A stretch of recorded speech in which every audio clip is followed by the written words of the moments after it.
Welcome to NDTR Spotlight, a show where we highlight former and current NDTRs.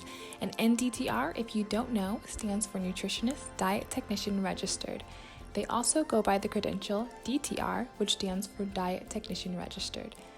In order to become an NDTR, you have to graduate from an accredited program, take an exam, and participate in continual education.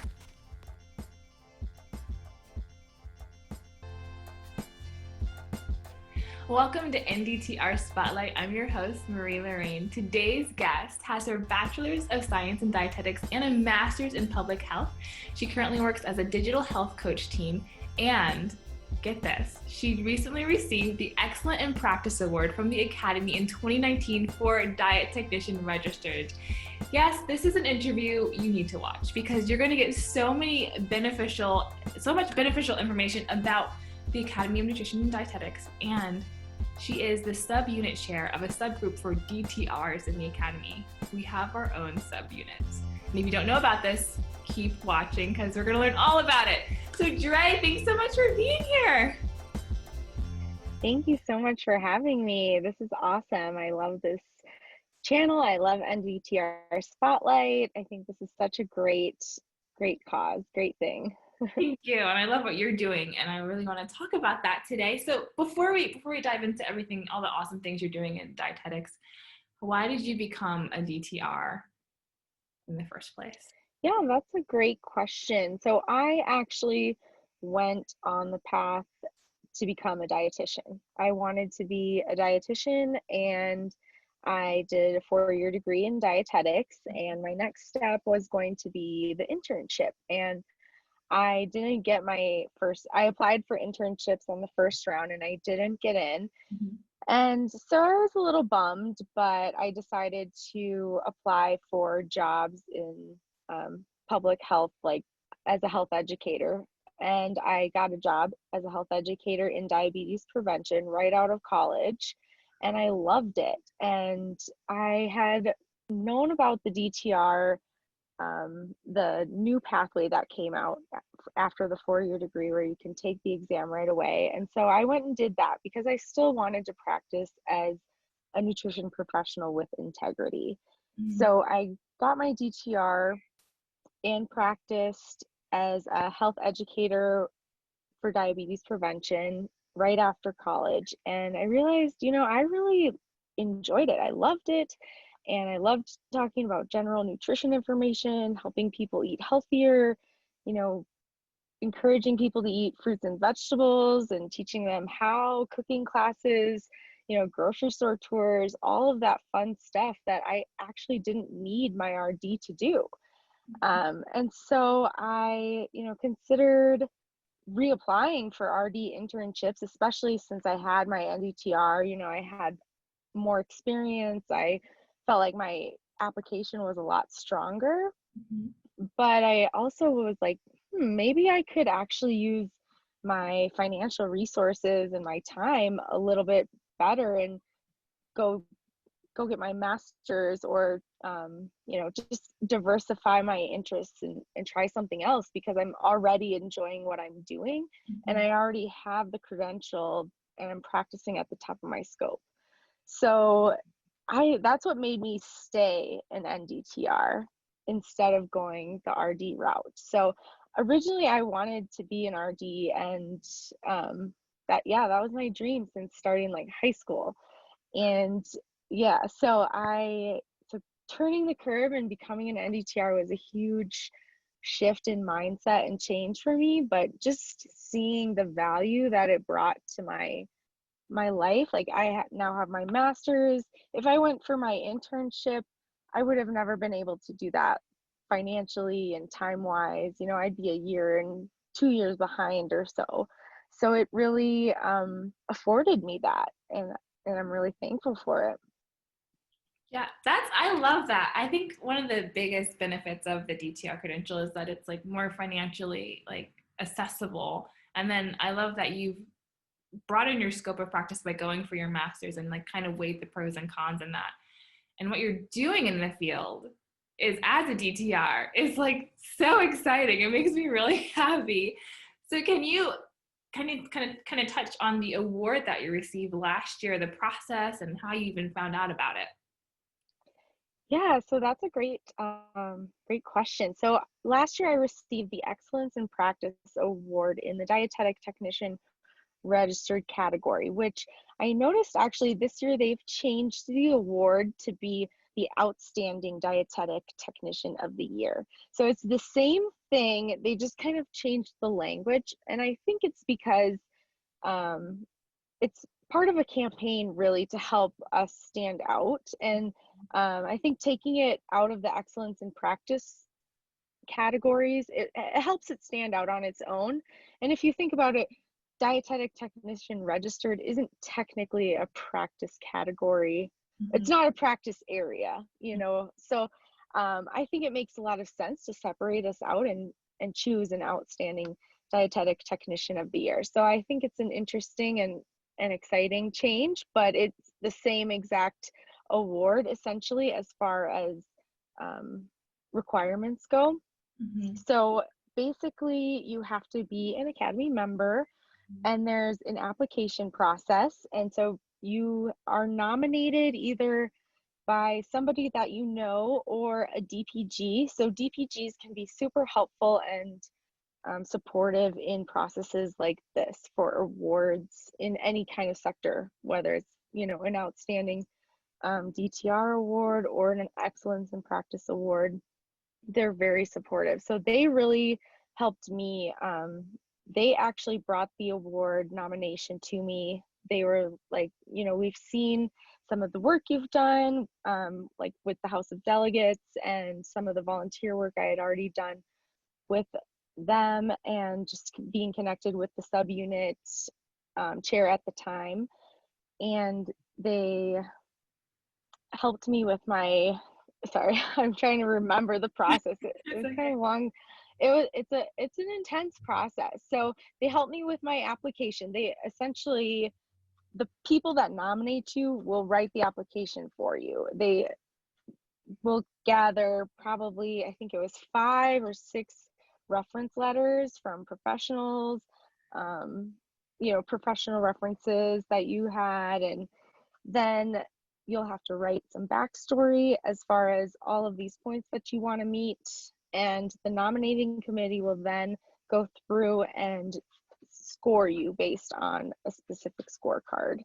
And then if you meet those criteria, and if you're the top one, then you win. So it's a really interesting process, and it was really interesting to see like my whole career and all of, you know, the accomplishments really laid out, and it's fun to see your own accomplishments and everything laid out. So I really encourage anybody to, you know, to nominate. You can nominate yourself as well, but you definitely want to get support. I think having support from DPGs or other groups, MIGs that you're a part of, is super helpful.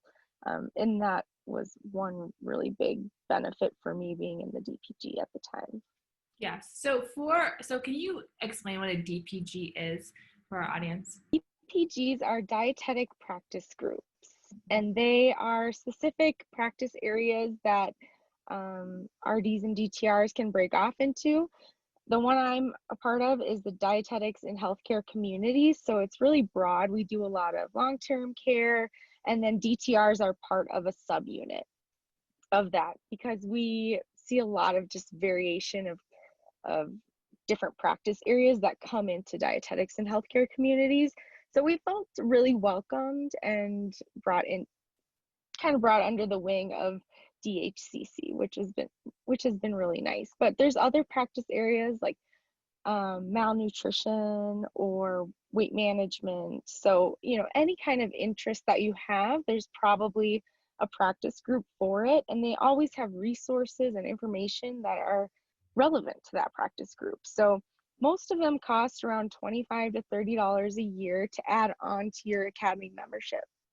And I find them really helpful because you can think about it as, you know, paying $30 to $25 up front for some CEUs, because almost every DPG is going to give you free CEUs, which is what I think is one of the biggest benefits. You've got access to webinars, you've got access to newsletters and different articles, and tons of other helpful resources that you can access. Yeah. So when you were nominated for this award, was that through you were in the DPG, and then the people in the DPG nominate you? Is that how that worked for you? Yep, that's exactly how that worked. Yep. So like another reason to join. I do Exactly. for the networking benefits of it, it sounds. Exactly. Yes. Join, network, get connected with your, executive committee and chairs for sure. And it's such a great networking and connection way to connect with other professionals that care about the same things that you do. Yes. Yeah. Can you explain a little bit more of what your position as a subunit chair is for that the Dietetics subunit? Yeah, that's a great question. So I'm brand new to the position this year. I've been in it for a couple months now. And as a subunit chair, we have a very small subunit of DTRs off of the DHCC DPG. And so we have certain events or resources that are specific to DTRs. So we have a newsletter, and every newsletter there is an article specific towards DTRs. So this most recent article, I wrote a short article, excuse me, promoting the DTR for Fancy upcoming this coming weekend. Yay! And the next article will hopefully be written by a member NDTR on helping educate on something relevant to NDTRs and their work. Mm-hmm. So I'm really trying to engage members in writing articles, and so that's one part of my job, getting newsletter articles out there. I also am in charge of finding nominees for those awards that we talked about. So Outstanding Dietetic Technician of the Year. Mm-hmm. One of my jobs is to recruit or, seek out nominees that are eligible and worthy of the awards. And so that's definitely something I'm always on the lookout for. I'm always looking for people that are standing out and doing their best and promoting the NDTR credential. And it's definitely exciting to try and uplift anybody in leadership positions and all of that. So, and I also do networking opportunities too. So we'll have a small virtual get together after Fancy. It'll be next week for DTRs, and we'll be combining with the corrections subunit. I'm not sure if you saw that invite, so that will be kind of fun. We'll see what that brings, but we've never done anything like that before, so it's kind of an experiment, but we're excited. Wow. So yeah. Oh, go ahead. No, I was just saying it sounds like you're doing a lot of different things. How long has this subunit been around for? Do you know? Yeah, so that's a great question too. You have a lot of great questions. Um, so we used to actually have our very own DPG as dietetic technicians, Mm-hmm. and that was about 2 years ago. And unfortunately, we just didn't have a strong enough membership, and so we didn't get a lot of funding. And so we couldn't provide a lot of good resources for our members, which was really, unfortunate. And it bummed us out to have to dissipate the DPG, but we became a subunit of a much stronger DPG. And I think been such a good thing. And it's been 2 years since we've been apart, 2 or 3 years, or I think we're on the third year now. Okay. That we've been a part of the DHCC as a subunit. And I think it's just been so great for us because it has allowed us to piggyback on a lot of great resources and a lot of great brainstorming. I mean, they've have such great knowledge, and they've been doing this for a long time, and they're a successful DPG. So having their expertise supporting us has been great. So I think it's been a positive change, and I'm excited to try to just grow it more and get more involvement, more engagement in it too. Yeah, I agree with that because you have it kind of also lets dietitians know what a diet technician is if you're kind of in that sub. You're like, oh, what is this, as opposed to them it just being a separate thing. So I definitely see where the benefits would lie in being a subunit in a DPG. That is so true. You see a lot of allyship in Mm-hmm. it too. I will see a lot of emails on the electronic mailing list where RDs are constantly promoting DTR jobs, or they're looking for DTRs. They really want to connect. So I think it is really great to see that allyship out there.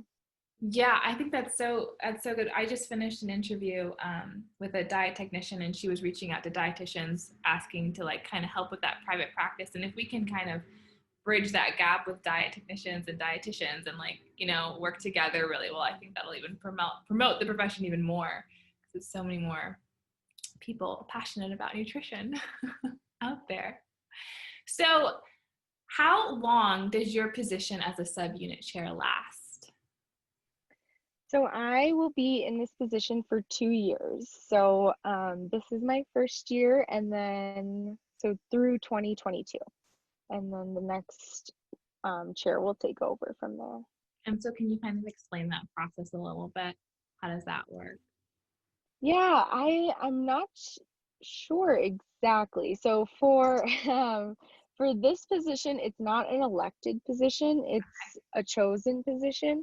So for DTR leadership positions, it's been a little bit of a challenge to find a lot of diversity in leadership.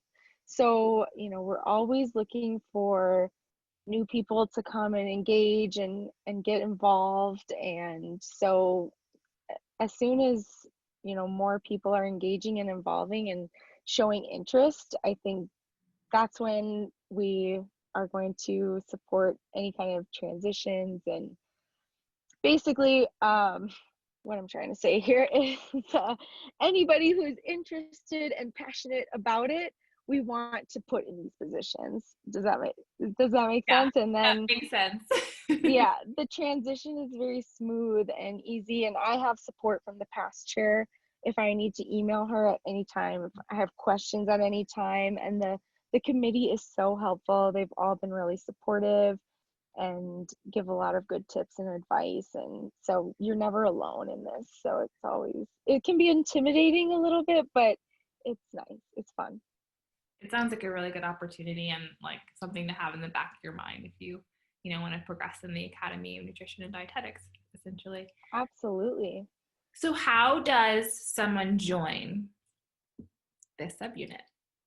Yeah, so you have to join the DPG by selecting it in your Academy membership, and you can do that at any point during the year. I think you just have to go into your Academy settings online and select the DPG and join in. And then you can go in there and you can sign up for the subunit as well. And so mainly that will put you on the electronic mailing list, so which is a smaller mailing list. And so we mainly send out things on the larger mailing list, just because of that allyship too that I talked about. So sending things out to everybody has been really relevant and helpful anyway. And yeah, so that's all you have to do, really. That's pretty simple. Yeah, yeah. And when you sign up, you'll have to set up a form, and it'll ask what your credentials are. So we'll have that information of who who in our membership is an NDTR, and that's something that I am looking at all the time, and I'm always looking for people to reach out to and check in with and get feedback from. This is one great benefit and resource of a DPG, and especially of a subunit specific to DTRs. We want to hear from you. We want to hear what you need, what you want. What kind of resources do you want to see? DHCC wants to put those out. So that's what I want to hear from, everybody out there for sure. Like we always want that feedback and information. And I think if NDTRs have a place where they can send it and get it, that's hopefully what we're trying to provide. Yes, I really hope that people, like, if you're watching this, go join the subunit, because it's going to be, I think it's going to be so beneficial for just encouraging DTRs, and that, like you said, the research, the connections, so beneficial. And then, so one Yes, question. and if you do join, Go ahead. I Go was gonna say, ahead. if you do join, please email us and let us know what you'd like to see for resources. Let us know what you'd like to see for networking and NDTR promotion in general. If you need to see something specific from the academy, like this is how you do it. Go through your DPG, and your DPG has the backup and has the power to really just put more, backup behind your cause and your case. Yeah, I think that's good. I know a lot of DTRs are like, there's no, the academy doesn't know about us. We're like all alone, and this is how we stop complaining and start doing something through this subunit. So let's switch the interview a little bit, because I want to talk more about you and what you're doing specifically in your career. So can you explain what your current job as a digital health coach is and what you're doing with that? Yeah, for sure. So I mentioned my first job out of school was a diabetes prevention health educator. And so I would teach diabetes prevention classes based off the CDC curriculum Mm-hmm. and just general nutrition knowledge, cooking classes, take weigh-ins, look over food trackers, very basic stuff. And we would do it in person, and it was great. I mean, I loved it. I loved working with people. I loved the information that I was sharing and the results that people were seeing. But in-person classes are very difficult to get attendance, and especially in Minnesota where I live, if it's snowing. And I worked with underprivileged populations too, so they often struggled with transportation and just a lot of family issues that make it difficult to focus on healthy choices, and rightly so. You have a lot of priorities. So I just really wanted to help more people, and I found a company called Omada Health, which is where I work now as a digital health coach. And I do the same thing, the same curriculum, except for in an online version. So we have an app, and it's all delivered virtually. So participants get sent a scale, and the scale, every time they step on it, uploads to their profile. And so, yeah, it's awesome. I log in, and each time I look at a participant's profile, I can see their weight loss graph, I can see their meal tracker, and I can see how much activity they're tracking. I can see, all of their habit tracking, and I can help them set goals around nutrition and health and exercise, and I can help them, just really work on their health goals and their behavior change goals, which is something I enjoy doing. And I can answer basic nutrition questions, refer out when I absolutely need to, or when I need to, when it makes sense. And I just really enjoy it. And I love doing it virtually because I can reach so many more people at scale. And then it's with them at home. The other problem with in person is, you're telling somebody this when they're at the clinic, but then they go home and they don't have that information with them at their home, so you're not really hitting them in the environment that they're stuck in. Yeah. And so that's what I feel like is so powerful with digital health, and it's booming right now. You've probably heard of Noom. Oh yeah. Mm-hmm. Yeah, so Noom is a very similar program. Like we're they're probably our biggest competitor. So it's a similar program to that, in that we are all digital, and just it's really, really awesome how many people we can reach. And we've been able to work with insurance companies and employers to offer it as a health benefit for people, so that it's not like a direct cost for them. It's coming from, their employer or their insurance. So I think that makes it so much more accessible too. So yeah, I love it. Yeah. That sounds like such an awesome job, and it like matches so well with your master's of public health. It sounds like it's right along those lines. So your job title is a health coach there. Correct. Yeah. So did you have Yeah. to get any extra certifications to do that, or was the DTR enough to cover that? Yeah, they were okay. So Omada definitely, um, you have to have a health related degree and you have to have experience, but they don't require like a specific health coaching certificate, but they do prefer credentials, and they're definitely looking for qualified health professionals. So the DTR was very, very helpful for me, definitely. And uh, saying it was enough, yes, I guess, I don't know how to answer that question, I guess, but I think it was very helpful, if that makes sense. But I think it was also difficult because it's not like a lot of people understand what it is, right? But I think it did help bring some education to them. I definitely tried to educate around what it was and how much value I could bring to their company because of it.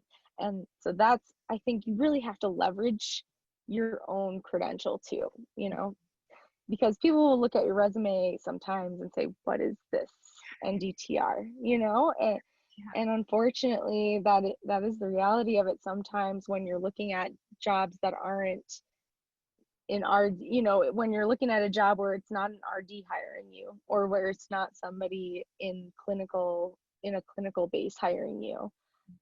So that's something that it was really interesting. I think that's so funny because the way you describe the job, it sounds like it was all these things that are hit on in school, and motivational interviewing, the monitoring the weight, the meal plans. It's like what NDTR like has, like that's their scope of practice, and for them not to know what it is kind of like, what? This is like what diet I know. do? Like, I know, totally. Yeah, yep, definitely. And I think that that's the same for a lot of companies, that aren't hospitals or clinics. And that's the same even with like the RD. I think they even have trouble really defining and understanding what a dietitian is yeah. versus what a nutritionist is. So most companies might not even realize that there's a difference, or that you can't just call yourself a nutritionist, or you know what I mean. Yeah. So I think like there's that struggle too. So we're still under that struggle itself too. Yeah. So kind of going off of that, so you applied for this position that was health coach. I guess my question is, in your job search, and like in your job search and in your interviewing and stuff, how did you kind of touched on this a little bit, but how did you justify that, or how did you decide to apply for a job that wasn't an NDTR job search? You know what I mean? Does that make sense? Yeah. That's a good question. So I I've never searched based on the NDTR.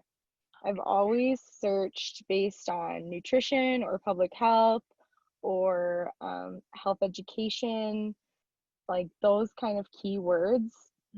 I really never look for DTR specific jobs because I just don't think that they're going to be, I don't think that they're going to be offering enough, to be honest. I don't think that they are seeing the value enough when they're posted, and I don't really appreciate that. So I guess that's maybe that's not the best answer there.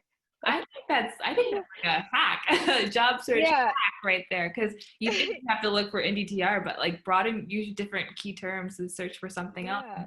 You'll land a job that is your credential, basically, but might not be called that because they don't know what it is. Exactly. They're not looking for that because they don't know that they need you. You Yeah. have to show them that they need you. That's what it is, because they will hire Joe Schmo on the street because Joe Schmo is good at teaching nutrition, even if they don't have a nutrition degree. But maybe they have, experience as a fitness trainer or something. There's a lot of mismatch experience and education that gets out there. And so yeah, I think just searching for outside of the box keywords, search for jobs that RDs would search for as well. Anything that's not MNT based, we can do. Yeah, I agree with that. When I was when I first graduated with my DTR, I found a job at WIC, but they just said dietitians, and I was like, I applied with my credential and I got it. So yeah, I love search for broad terms and then dietitian jobs as well. So that's super helpful. So that's really good to know too. Yeah. Yeah, and sometimes they hire you before you even are a DTR. So like you can be DTR eligible. I found Yeah. as well. So no excuses to not being able to find a job. There's ways. There's ways. So I know we touched on this already, but what has been the most challenging or frustrating thing about the DTR credential for you specifically in your career? The most challenging thing for me is what did I say before? I think you're touching on that people don't know what it is. And Okay, yeah. Yeah, I guess I would say, yeah, definitely the lack of knowledge out there, but also just the lack of knowledge, but just the marketing of yourself too. Like I guess I was trying to say this too in the resume piece. You want to make sure that you're putting it on your resume, but then again, you want to make sure that people aren't looking at it like, well, is this even a relevant thing? You want to make sure that it's coming off relevant. well, let me ask a follow-up question to that because I Yeah. think that's super helpful. So on your resume, you have the DTR. So what advice would you give to someone looking for that DTR job and they have it on their resume? How do you approach that interview? How do you format your credential on your resume to make it stand out and educate on the credential to your future employer? Yeah, that's a good question. I would focus on, for sure, experience and how you've used that credential within the experience. So, using terms like practicing at scope, you doing this, or using scope of practice, collected data, or using scope of practice, educated, maybe terms like that. I mean, that's not the best right offhand, but just kind of referencing scope of practice in there and things that really tie what your job description was to your credential. And like, okay, so not anybody can do this job description, right? Not anybody can do this action that she's posting here. Not anybody can do that. Only NDTRs with this scope can do that. So that's what I'm still working on that too, by the way. It's a work in progress. I'm still trying to figure it out. So because I just recently did have an interview. I was trying to work up a little bit in my company, and I decided not to go for the position after all because I really just enjoy where I'm at. And I was like, yeah, I'm not ready after all. But it was a great experience to go through an interview process and have people actually review my resume. And yeah, I realized I wasn't really sharing the NDTR credential that well because they gave me the feedback. They were like, well, we don't really understand why you're sharing that you're credentialed this way with us. Why are you sharing this with us? Like, that's really interesting. Okay. I thought I was, but so I'm going to work harder on that, so it's really helpful to get a lot of feedback from people that maybe aren't even in your practice area. Like, someone who's not an RD, someone who's not a DTR, let them look at your resume, and if they're like, what the heck is this, or how does this apply, that's really helpful. Yeah, that's such good advice for your resume. Oh, good. Thank you for that. I feel like a lot of people, if that helped you, comment down below, because that was beneficial. That's so good. So good. So one more question before we wrap up. And I just want to touch on your perspective on diversity in the field of dietetics related to diet technicians, to the patients you see, to ethnicity, however you want to interpret that. What are your views on that? Yeah, good question. I think, we have a lot of work to do in this area. I think we have a lot of work to do in terms of encouraging diversity in practitioners. We have a lot to do in encouraging work in diversity in how everybody practices. We have a lot of work in encouraging diversity in even just among the idea of DTRs being part of that, being a diverse group, right? Yes. So I think that there's just so many pieces, and I think that the Academy is doing well to focus on bolstering those different pieces. I know that they're gathering and diversity and inclusion committee currently, and they're really focusing on getting an NDTR on there. So that's great. Yeah. And I think just working on cultural context, that's always been in our curriculums, but it's like, how much have we really zoned in on it? How much have we really, really truly invested in it, in our cultural context courses and in our other classes? I mean, cultural context shouldn't just be one class, it should be in all the classes, right?